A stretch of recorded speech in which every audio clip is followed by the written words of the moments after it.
What if I told you Red Bull could be on the verge of losing control of their car at Monza on purpose? The new parts they're going to install could turn the RB21 into a missile on the straight line, but at the same time, a nightmare in fast corners. Before we continue, tell me in the comments, do you think Red Bull is taking too many risks with these updates? Will this be the masterstroke that gives them victory at Monza, or the mistake that complicates everything? Stay until the end, and don't forget to subscribe to the channel.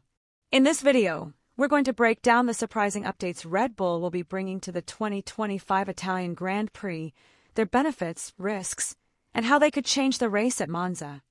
Monza is no ordinary circuit. It's known as the Temple of Speed and has been for decades. Each season, teams arrive here with a completely different mindset than any other Grand Prix. The reason is simple. The Italian track demands a car that sacrifices itself in almost every aspect in order to gain every extra kilometer per hour on the endless straights that characterize it. There's no other place on the calendar where aerodynamic efficiency is so highly valued, and this forces engineers to design solutions that only work here, even if it means compromising the car on other tracks. What makes Monza a challenge is its unique layout. The circuit is dominated by long straights and historic corners like Lesmo or the Parabolica. This means that, unlike Monaco or Singapore, where downforce and traction are vital, Monza is all about minimizing air resistance. Cars must be able to reach the highest possible speed on the straight, even if that means losing stability in the corners. That's why teams often arrive here with such extreme aerodynamic configurations unseen anywhere else in the championship. Red Bull, aware of his challenge, didn't want to settle for a standard package. Its philosophy for Monza 2025 is clear: push the design of its car to the limit, even knowing that this path can open up a series of risks that no other team would be willing to take. This context is crucial because the winner here isn't the most balanced or consistent car throughout the season, but rather the one that manages to take advantage in the most extreme scenario on the calendar. That's why Red Bull's approach arouses so much intrigue and, at the same time, so much controversy. Will top speed be enough to compensate for the sacrifices in other areas? Or will this risk end up working against them at the decisive moment? Red Bull won't be arriving at Monza with simple minor adjustments or a light adaptation of its car, but with a package of parts designed exclusively for this Grand Prix. The first thing that catches the eye is the rear wing, which has been trimmed to the limit. Its profile is much flatter than at circuits like Spa or Silverstone, drastically reducing air resistance. This means the RB21 will be able to reach top speeds that previously seemed unattainable, taking advantage of every meter of straight line at the Temple of Speed.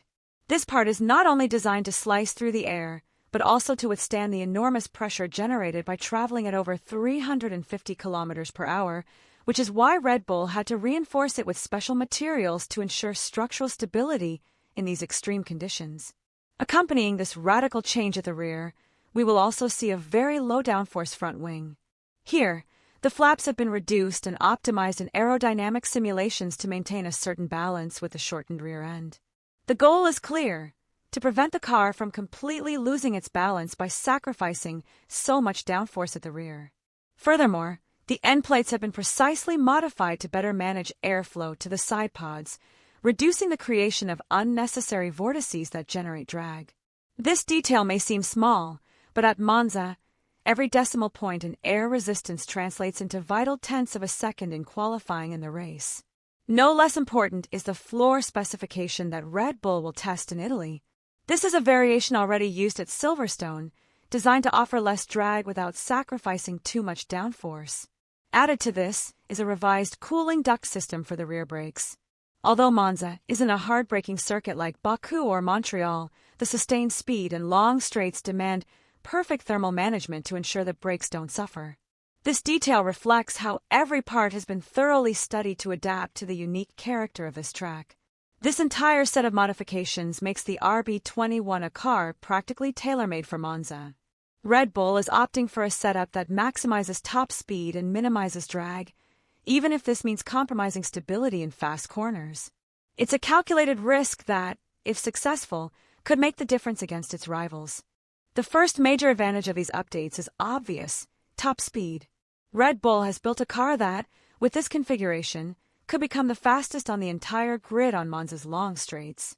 The shortened rear wing and low downforce front wing allow the RB21 to glide with minimal drag, meaning Verstappen can squeeze every kilometer per hour on the main straight and in the area connecting Ascari to the Parabolica.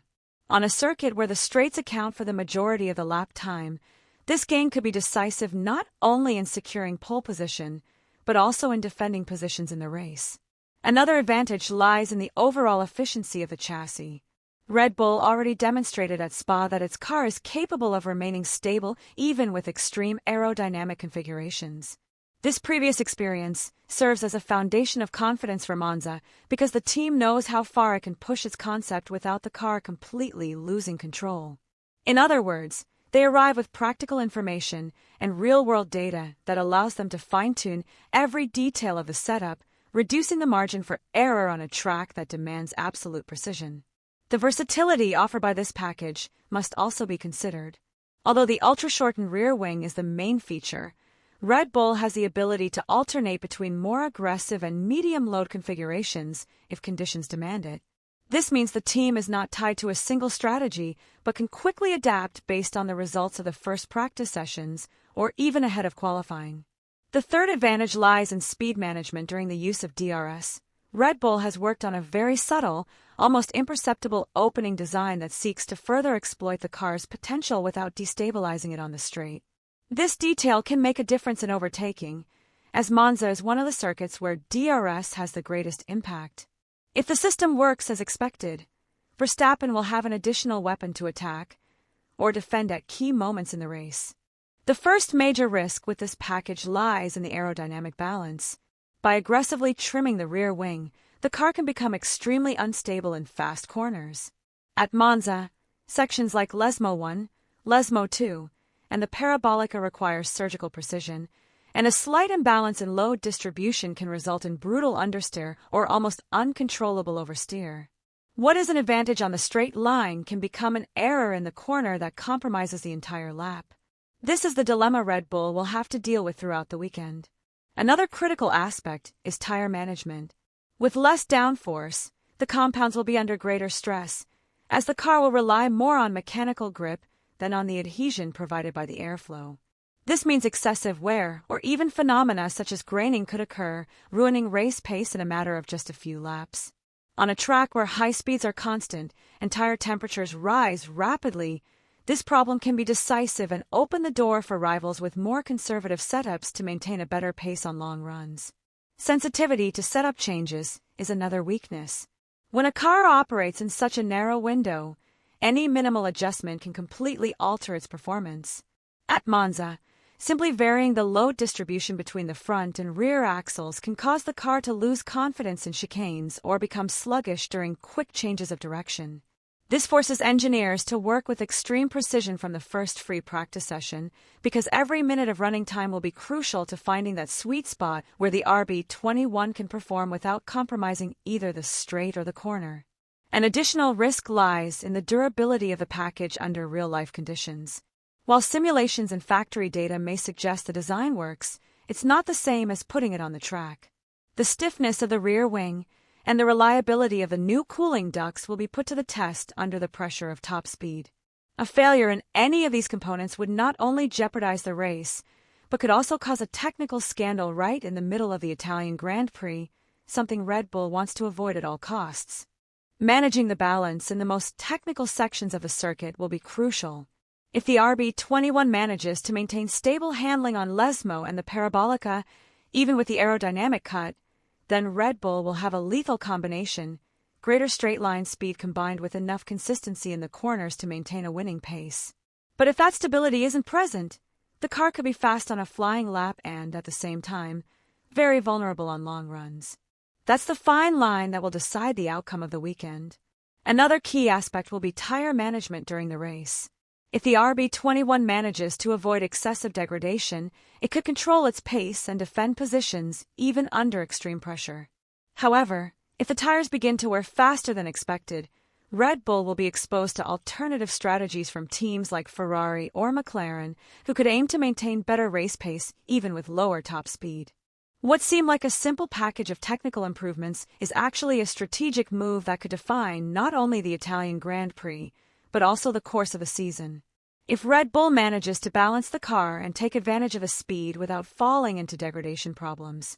Before closing, I want your opinion. Do you think Red Bull will dominate at Monza with these extreme updates, or do you think the risk will outweigh the reward this time? Leave me your comment. Don't forget to subscribe to the channel.